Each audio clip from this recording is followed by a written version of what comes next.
Hello, everyone. Good morning, good afternoon, good evening. First of all, I want to make a few announcements. This is the last day of the conference. This is the opening session of the last day. I want to, first of all, thank all the presenters and participants and everyone for their positive feedback and patience. This is the first time we're putting ISF online. So this is our first virtual ISF. We're setting record high numbers in terms of registration. Today, we have 648 registrations, and the Institute had 1,264 members. Both very, very high numbers. This is all thanks to the, to all of your contributions, presenters, participants, and of course, organizers. It's been hard work and definitely totally worth it.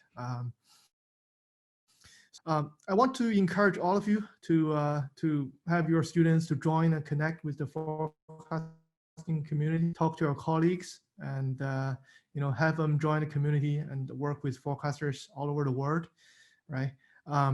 In a few days, we'll have the wrap-up email and communication to the conference attendees. We'll wrap up the prizes, awards, and a few announcements. We'll be putting the recorded sessions online to, they will be available to all the members.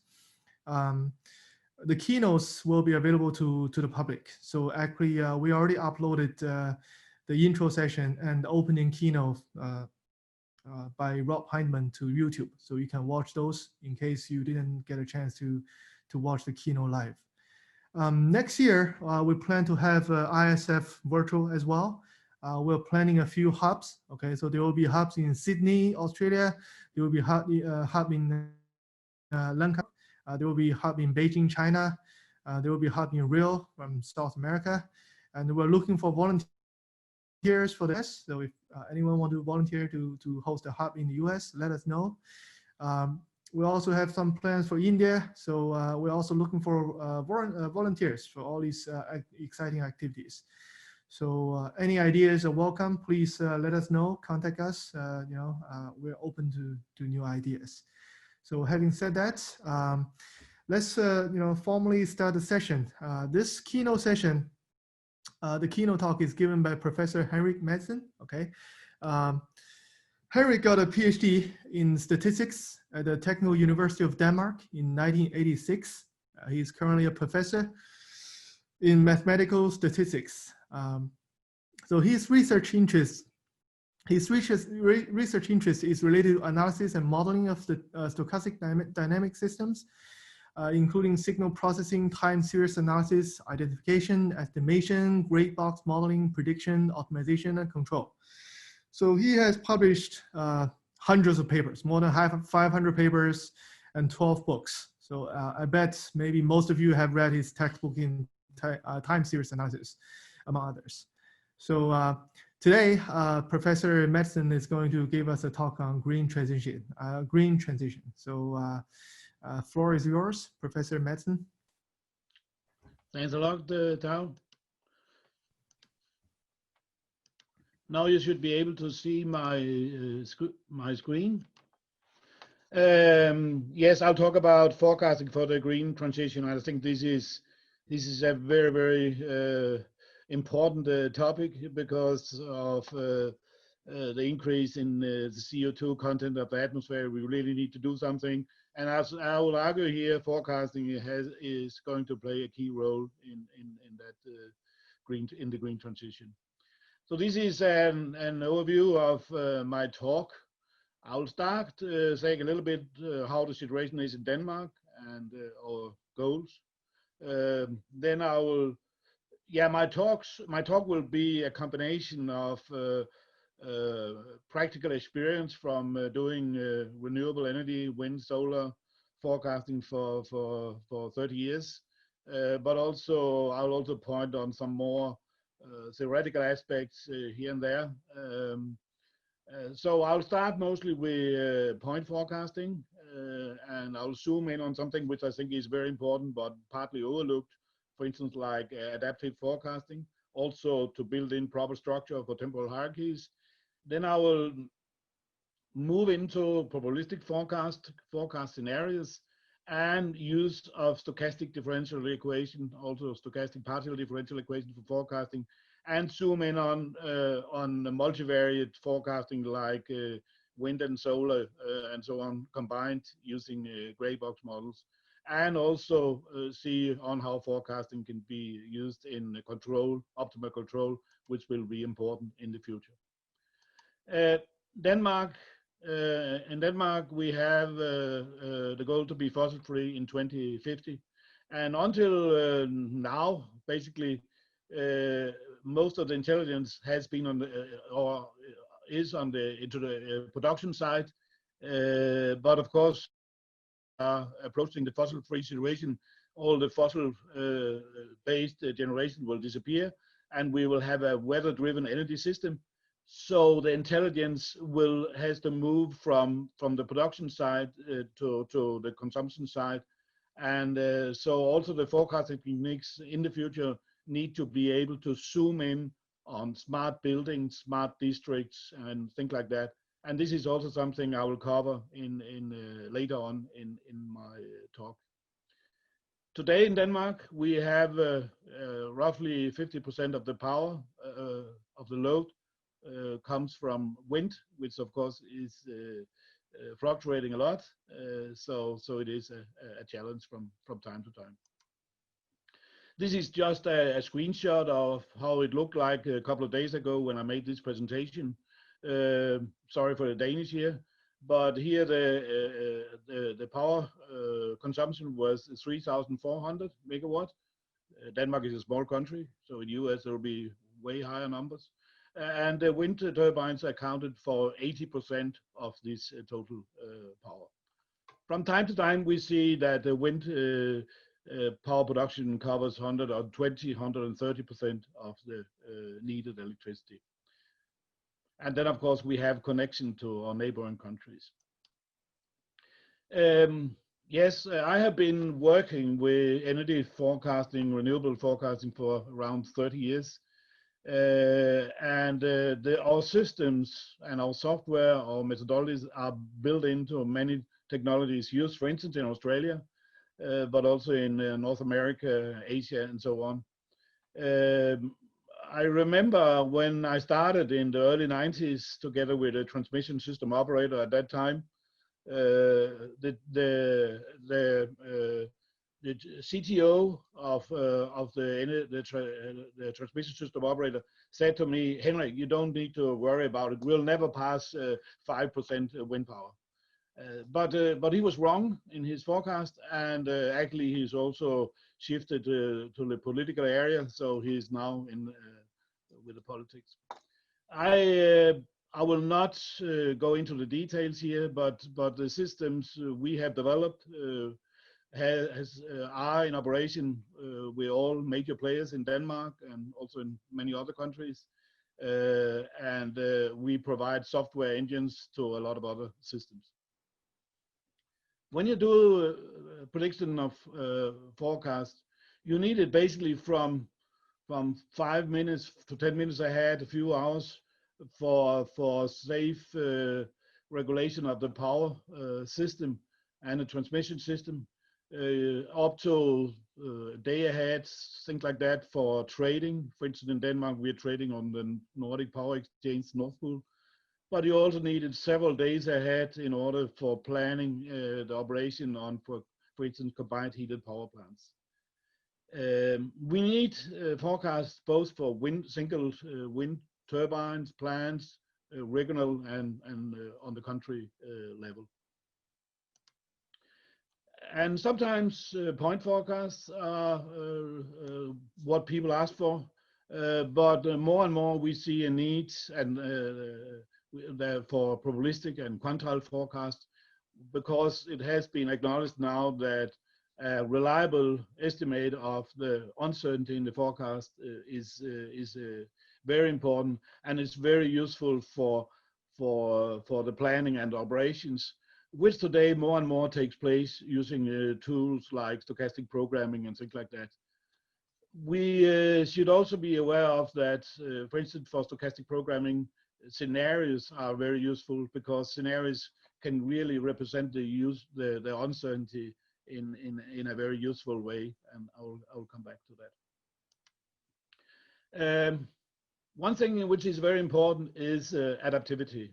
And it's a fact that the total system of wind farms changes, not only because the population of wind turbine changes, but also because, for instance, the dirtiness on the blades, dirtiness on solar panels and so on, varies a lot. For instance, on wind turbines, the wind power production can go down up to 20%. And for PV panels in Saudi Arabia, the production can go down up to 60 to 70% due to dirtiness. And if then seeing a rainfall, then the blades and the PV panels might be more or less clean again, and the production goes up. And this is, of course, very complicated to model. So we need to use adaptive forecasting techniques. And another thing which should probably be mentioned here is also the roughness in the terrain, because our forecasting systems takes a met forecast as input and then provides the wind power forecast as output, and changes locally in the roughness of the terrain, trees, the drops of the leaves and so on, makes a lot of difference. So they really need to be adaptive and calibrate to the actual situation. So let me just talk a little bit about adaptive forecasting and adaptive modeling. Let us just here consider a very simple linear model, which of course can be an arc model. We also met forecast as input and some of the x's here, but it can also, of course, be previous values of the output, which are in the x. And so this is just maybe the most simple model we can think of. And of course, the least square estimate available at time t, where we might have t observations, can of course be written like this. But what we want to do is to use such an estimation scheme and more advanced estimation schemes adaptively, so they can change to the actual situation of the blades, the PV panels, the roughness, and so on. So what we are using, or some of the most simple one we're using, is just adaptive recursive least square methods, where we are formulating this x transpose x inverse, x transpose y recursively like this. And we introduce the so-called forgetting factor, which might be time varying because a rainfall can trigger that we need to forget more than if we don't have a rainfall. And this can be reformulated if we have a large system with a lot of parameters to avoid the matrix inversion, that we can reformulate it like this. And that's normally the formulation we are using in this for this type of models. We can also consider double stochastic processes that are, again, in this simple setting, which contains, for instance, arc models and so on.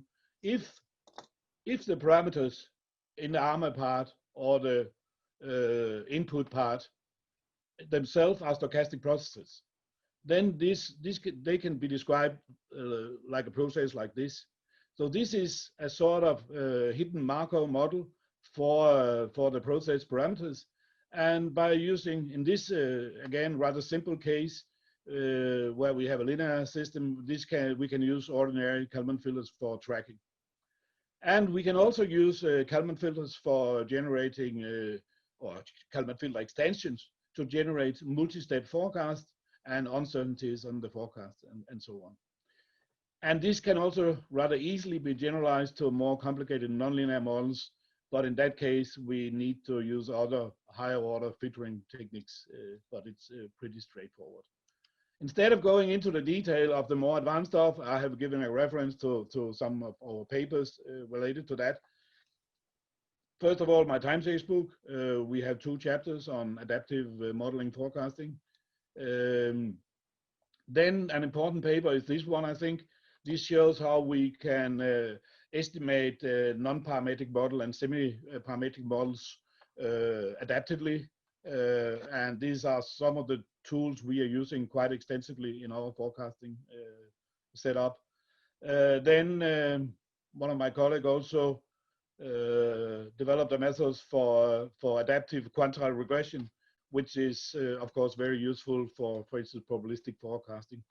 And we have studied more advanced hidden Markov change techniques for more advanced adaptive schemes.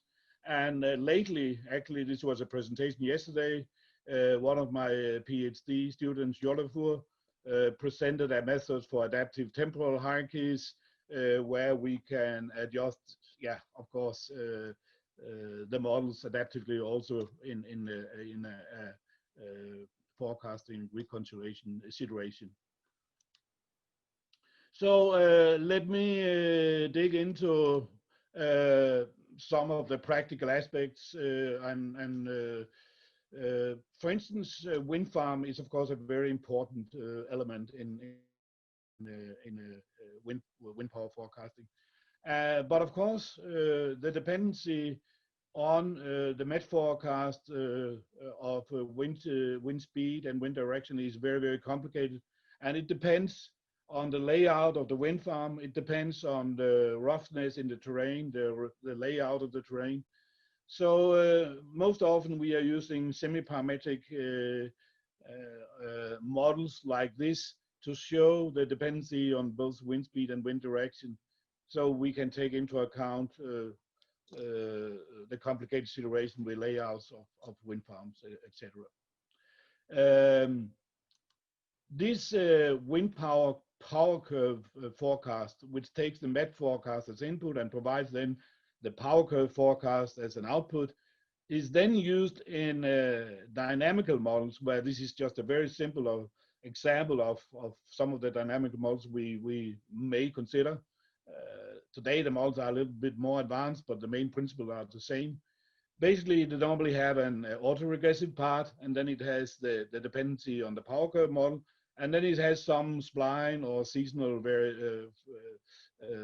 behavior like this, which describes the seasonal variation we normally see also for wind. It's clear that the optimal number of terms in the model depends on the prediction horizon, and it's also clear that here we are also using adaptive schemes. So actually the parameters here varies in time in reality. This is just one example of a setup of wind power forecasting system for a particular country. This is, I will not go into the detail, but what we typically have is we have online forecast for quite some of the wind turbines, typically the bigger wind farms, and then we only have historical readings for the rest of the wind farms, which we are then scaling up so we can get a regional forecasting or forecasting for the entire country. So it's the total setup can in some cases be rather complicated. Let me look into the more advanced, I will point forecasting, maybe just one example of that, something we considered quite, I think, 15 years ago. We discovered, after we installed one of the first offshore wind farms, that the dynamics of the wind power production was very regime-like based. Sometimes it was very volatile, and sometimes it was more static. So, so of course, this calls for a regime type of models, and we built this type of models, and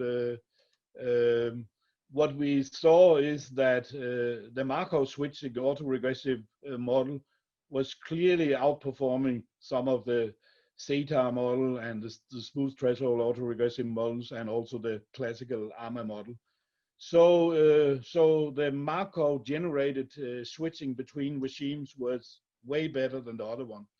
And we discovered in this project that what causes one of the most important regime shifts was rainfall. If we have a local rainfall coming, then the wind conditions changes and may shift rather rapidly.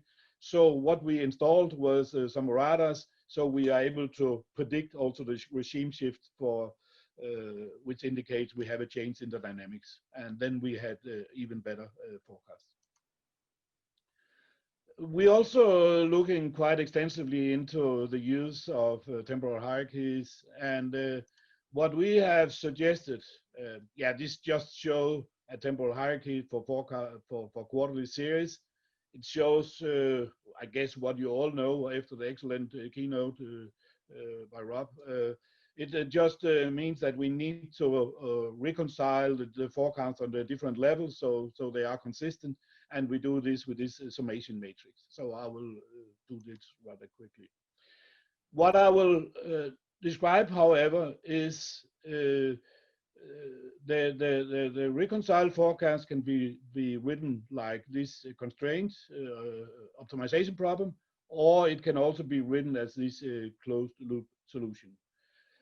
For numerical reasons, it's very often easier to use a sort of formulation like this than we can use convex optimization. So we normally operate with this formulation, I would say. Something which is very important also, which I think has not really got enough attention, is that we need to take into account a proper description of the autocorrelation and cross-correlation structure when reconciliation are done, for instance, in a temporal hierarchy. And that's something we described and proposed in a paper from European Journal of Operational Research 2019, and the main work is done by my postdoc, Peter Nøstrup. So what has been proposed some years ago was to use diagonal weighting in the reconciliation. What we suggest is to use more full covariance scaling, but of course, when we work with temporal hierarchies, and we do have a lot of levels, which we typically have, I will come back to some practical situations, then of course it can explode. We typically then reduce the dimension of the matrices by imposing some sort of structure on the cross and autocorrelation. Here we have a structure where we have the full autocovariance within the blocks, within the layers, different levels of the hierarchy. But here we have just assumed zero cross correlation between the blocks. That's of course just one structure, but it's anyhow better than just having a diagonal weighting. Here we have the same one as before, more or less, but we just simplified it further. So we just use a first order Markov assumption for the correlation structure, which in many cases describe most of what is needed. So then we have very few parameters. Here we have, of course, one autocorrelation parameter for each of the layers in the hierarchy. And we do it on the correlation structure and put the variances out in this matrices here. So that's how we parameterize the covariance weighting in total. We are also using, for instance, the Graphical Lasso, which is providing a very elegant way of parameterization. And we are estimating that the Graphical Lasso provides one way of estimating a sparse representation of the inverse covariance matrix by solving this penalized log likelihood function, where lambda is a parameter in the regularization, of course. Then we also consider this Senkage methods like this, where we again consider it on the correlation, because of the fact that since on different levels the variances might differ, so we typically do on the correlation level. And of course, here you can notice that if lambda is equal to 1, we have again a diagonal structure in the variance weighting, as we have seen in other papers. But if lambda is less than 1, then we have some weight on the empirical correlation matrix. Let me show one example, and again, this is from the paper we published last year. This is a case where we consider the power load in the 4 areas in Sweden, AC1 to AC4, and there we are using a Hall-Winter method to estimate the power load on all levels. And the Hall-Winter method, the double seasonal Hall-Winter method, is known to be very good for a rather good model for load forecasting. So this is a good suggestion. We don't have the trend part here because in the load we typically don't see the trend, but except from that, it's a double seasonal Hall-Winter method. These are the base forecast, or at least some of the base forecasts, the daily, 6 hourly, and hourly. We do also have 12 hourly and 8 hourly and 3 and 4, 3 and 2, but I'm not showing them here. I don't think we'll go into detail just to have the numbers. But here we see the improvements which we obtained with, yeah, I mentioned some of the structures, but there are also more here. We can see that if we consider the daily forecast, we got improvements up to, yeah, 50% in RMC, both in sample and actually the same, more or less the same out of sample. And if we then zoom in at the lowest level, the hourly forecast, we got forecast maybe typically improvements up to 20 to 30%, I would say, basically both in sample and out of sample. But I think this structure, to build in structures of the weighting and to penalize the structure, so we are able to work with a lot of hierarchies without having problems, facing problem with inverting a 1 million by 1 million matrix, as mentioned in Rob's presentation. That's it gives a very powerful method for actually operating with a lot of hierarchies. And of course, the idea about using forecast reconciliation is brilliant, and it gives us a lot of improvements, as you can see also from these cases.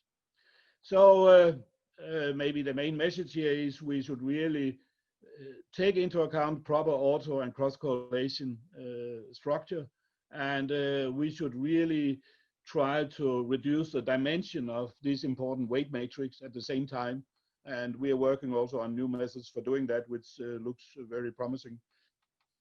And it's clear that another thing which I should probably mention here is that you might think that you can just throw in any forecast on the different levels and so on, but it is actually advantageous to have a really state-of-the-art forecast at some of the levels. So it pays off to have a good MET forecast and a really state-of-the-art classical forecast system.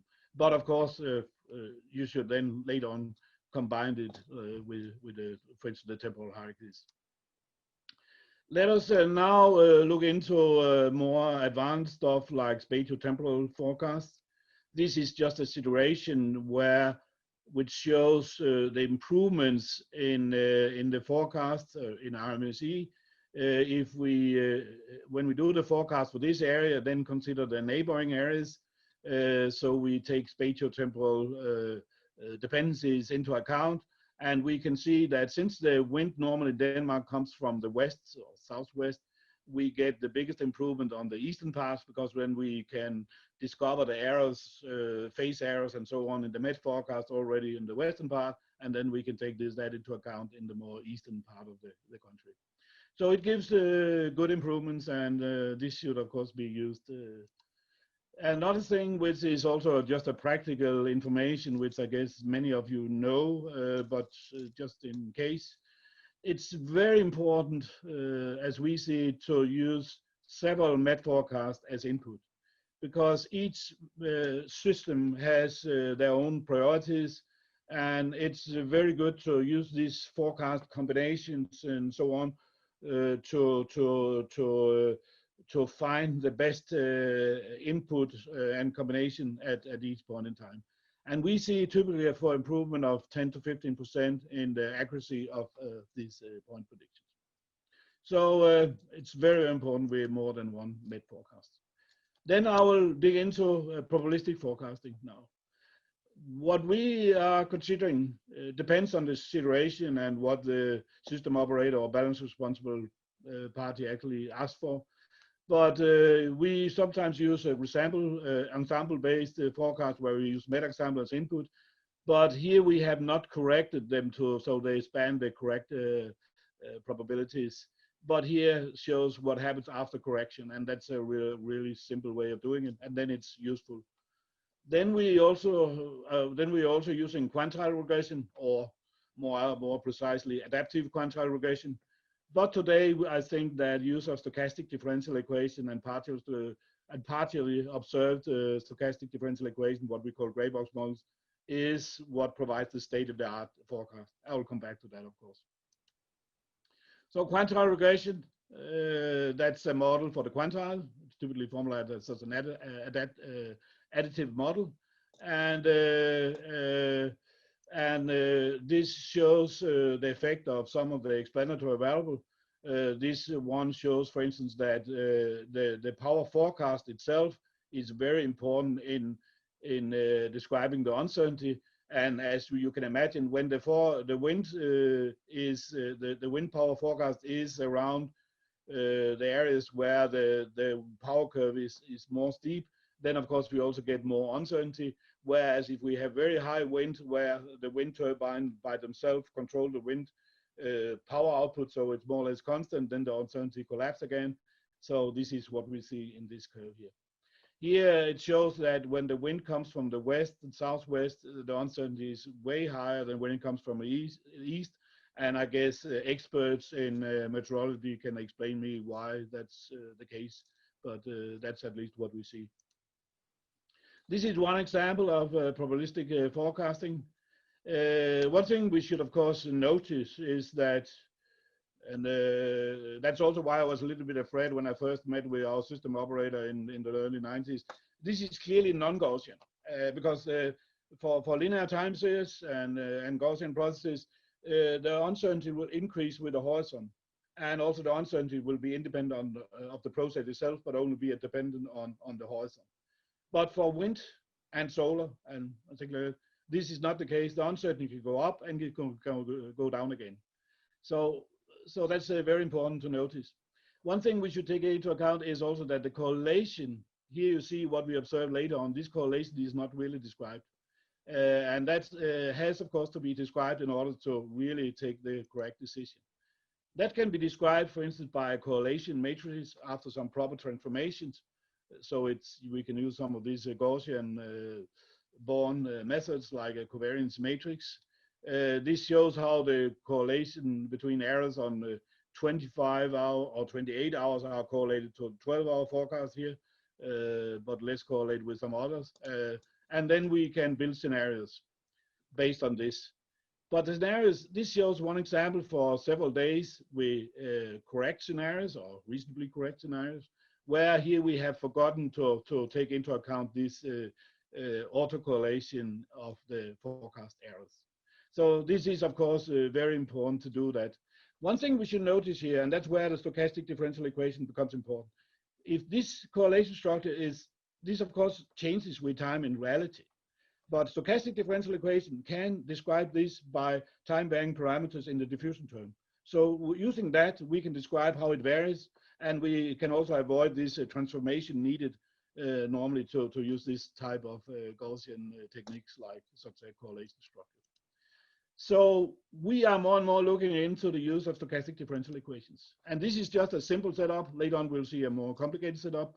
But what it shows is we take a typical state-of-the-art wind power forecast, and then we model the errors from this state-of-the-art wind power forecast tool using stochastic differential equations. And this is just, in reality, it's a bit more complicated than this, and you can consult some of the papers which I have at the end. This shows then how we can describe the uncertainties using stochastic differential equations for a particular wind farm. It also shows that the CRPS score for this model and also the total score, multivariate score, the energy score, is way better than some other state-of-the-art methods which could describe phenomena like this.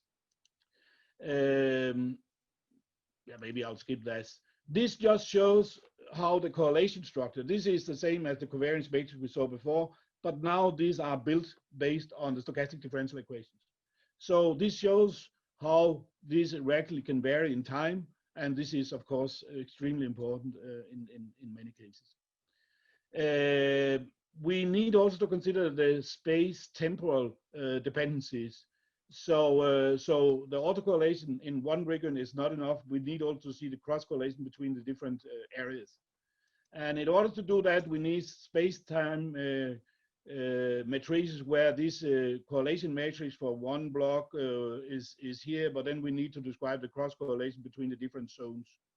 This can be done like this, but it's even better to consider the precision matrix, because then we typically just need a few parameters to describe this space-time correlationship. Instead, another thing which we think is very powerful is to use stochastic partial differential equation. And now I'll just zoom in on a particular wind farm from a little bit north of San Diego, where I do space-time forecasting for this red area with 5 by 14 inverters, because when a cloud goes over this terrain, it can really have a lot of dramatic influence, and so it would be good to make very short-term, very accurate forecasts. And this can then be modeled again using stochastic differential equations, but formulated over this grid. And if we normalize it in a proper way, then we can write it as a stochastic differential equation. I don't think this overview lecture will really go into the details, but we can see that we really, these are the different horizons, and we can see that it really outperforms an autoregressive model, which normally is used in this very short-term forecasting. These are some of the papers we have drafted on the use of SDEs for forecasting, so you can dig into some of the details. Solar power forecasting is, until now, I have mostly considered wind power. But solar power forecasting, for that, we are more or less doing it the same way. But what we typically do is we estimate the clear sky solar radiation as a function of the day in the year. So this is summertime. And here we have the time of the day and night. And of course, in the winter, and again, this is Denmark. Most of the data here is from Denmark. So in Denmark, on this high latitude, the day is very short at winter time, but of course long in the summertime. So this here for this site, we can estimate how the clear sky solar radiation is.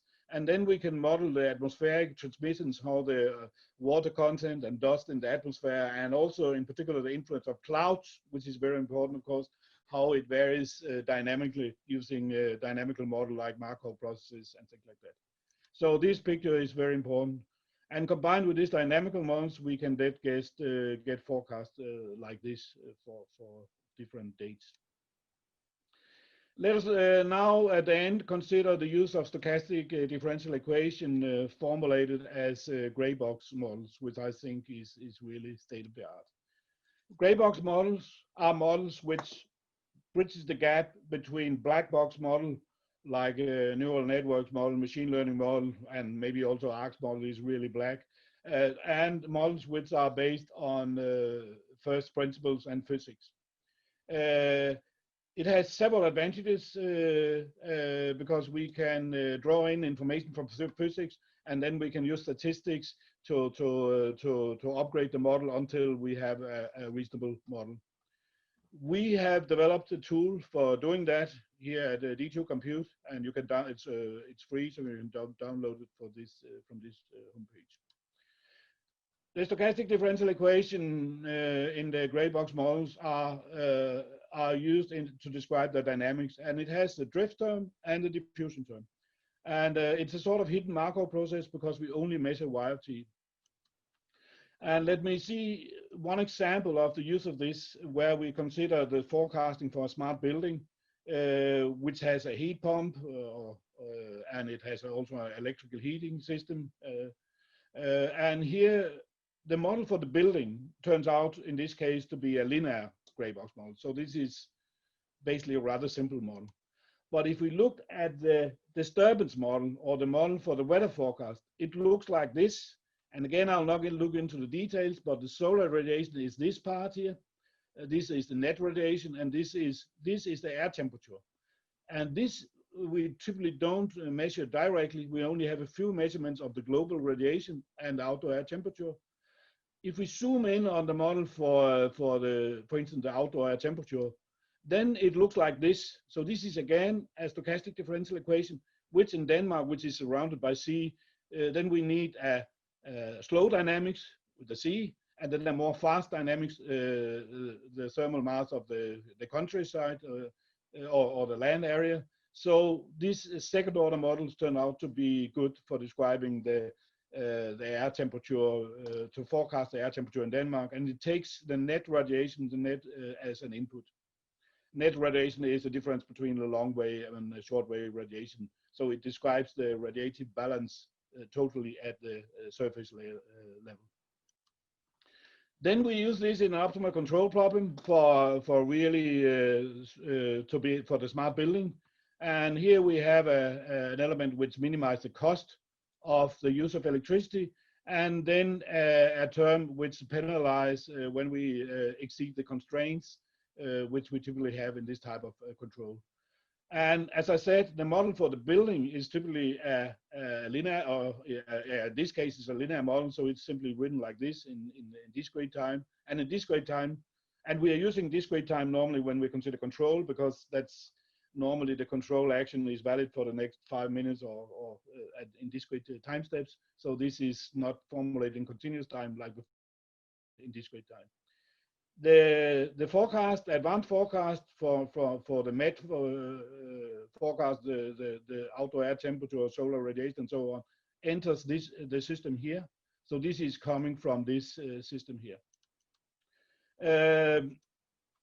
This is then built into a system which we are used to set up to optimally control smart buildings, which then do these advanced forecasts of the disturbances, which is solar radiation, wind speed, and outdoor air temperature and things like that. Let me look into some results here from a simulation over 7 months, but this is way, as far as I remember, only, yeah, that's 14 days. And here we have a building which has electrical heaters. Here we have heat pumps. Here we have heat pumps and electrical heaters, and here we have heat pumps, electrical heat, and coolers. Electrical heaters are very fast, so here we typically don't really violate the constraints. For the heat pumps, we can violate the constraints, in particular if we don't use this advanced forecast.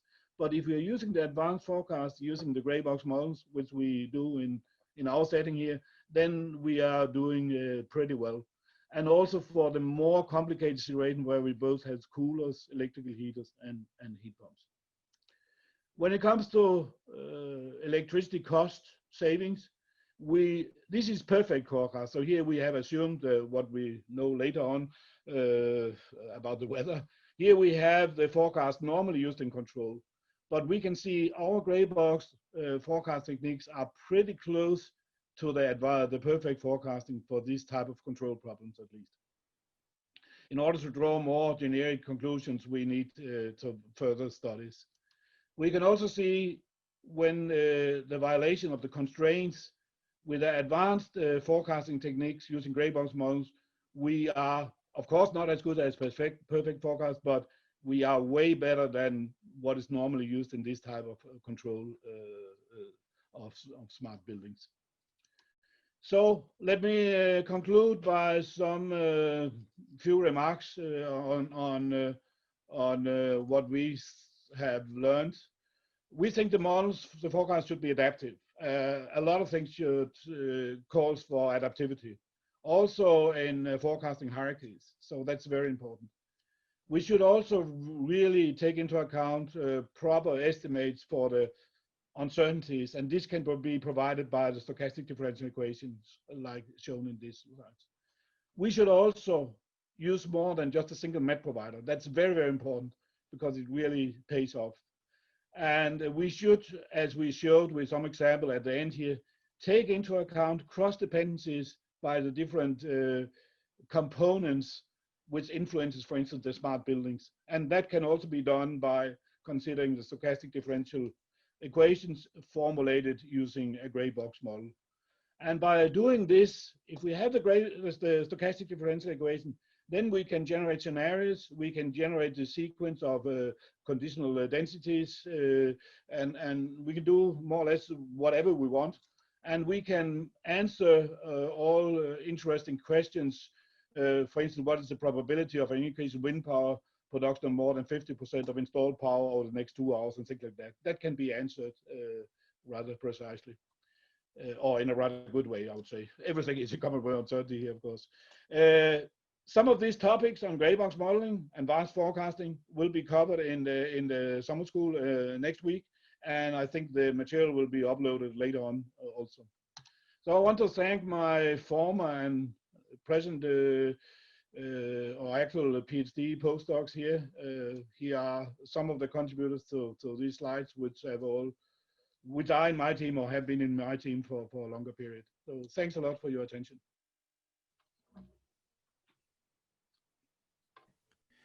Thank you, Henrik. I want to open the floor to the audience. Anyone have any questions?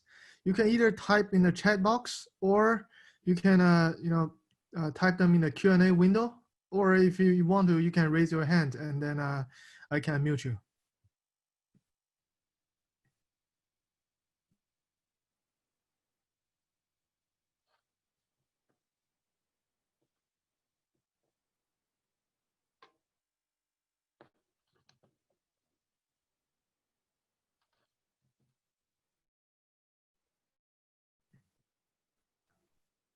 Any questions from the audience?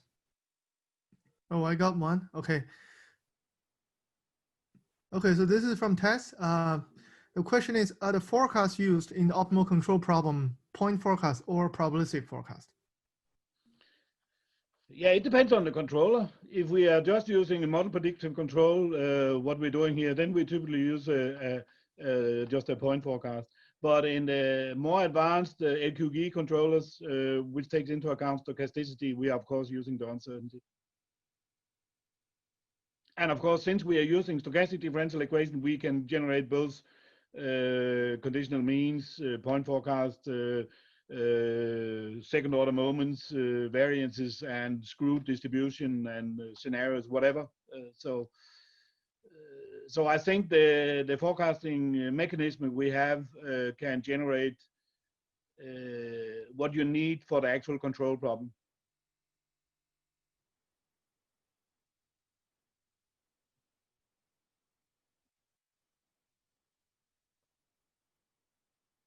So any other questions? Any other questions? You can either type in the Q&A window or in the chat box.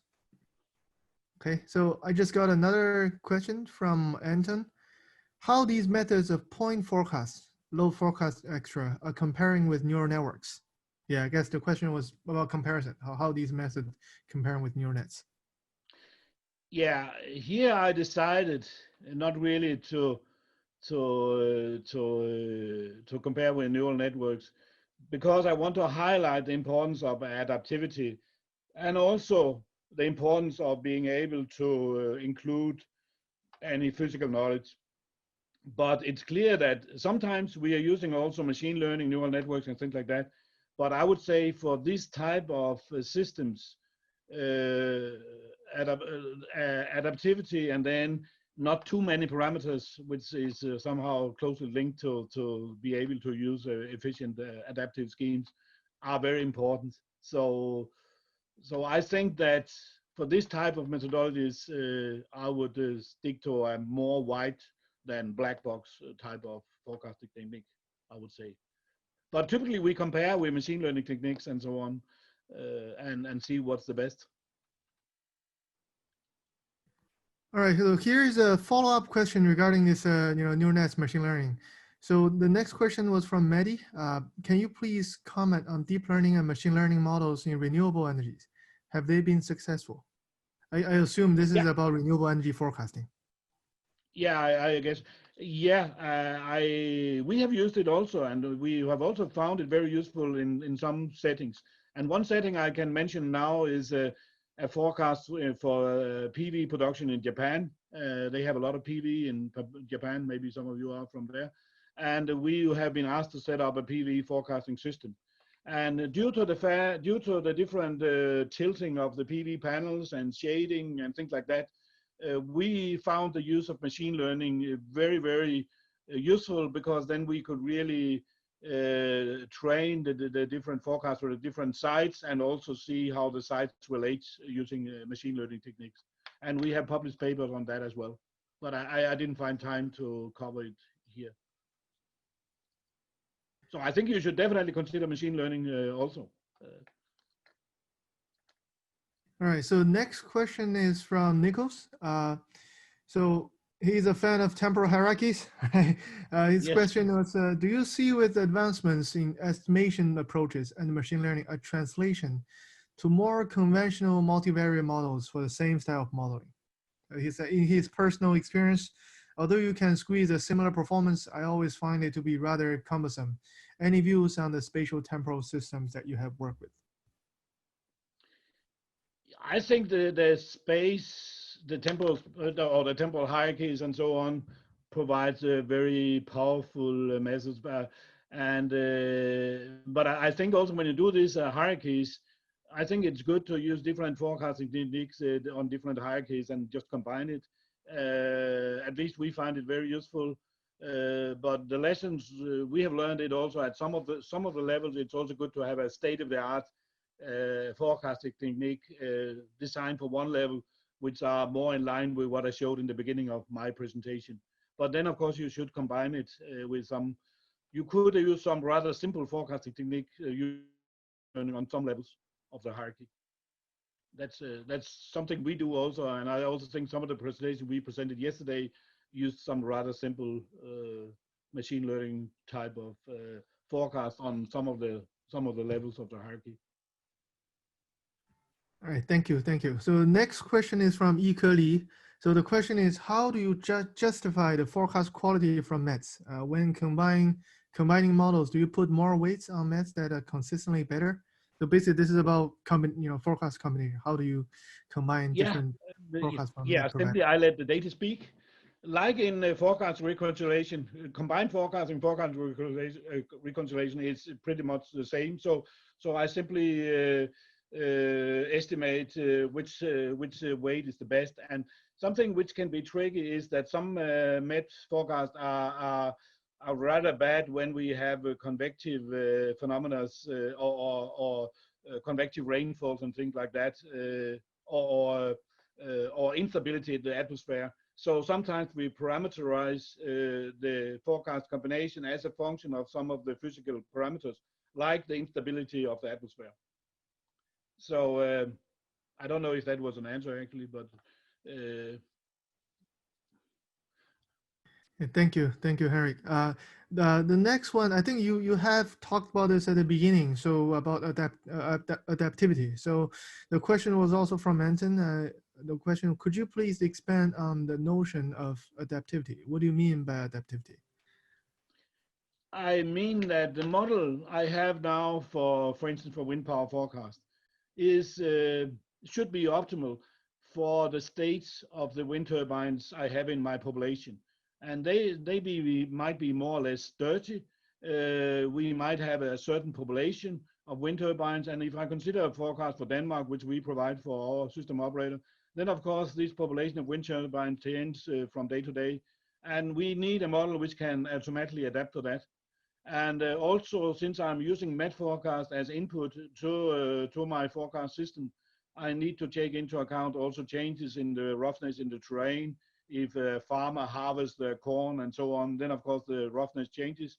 And this can be done more or less, this can be handled by adaptive forecasting methods. Thank you. I guess for the interest of time, I will just ask one last question. This is from Mehdi Fadi. The question is, could you please suggest some future research in energy analytics? Well, it's a big area. So any suggestion, from you, Henrik, to But I think this what we have studied lately, the use of gray box modeling and forecasting seems to be a very, very powerful technique. So this is something which we plan on to consider further. So the use of stochastic differential equation, but also combined with hierarchies and machine learning and yes. But we saw a lot of benefits from this in the power of stochastic differential equations in general. That's really gives us all the tools we want for forecasting. But that Right, needs to thank you. be further. That needs to be further expanded on. For instance, adaptivity in this type of models is still something where we don't have the best solutions yet, as far as I see it. Thank you, Henrik, for the great, great keynote. Thank you, everyone, for participating in this keynote session. This is the top of the hour, so we have 2 more sessions to go for the ISF. So please give a round of applause to Henrik. All right, I will see you guys later in the other sessions. All right, bye.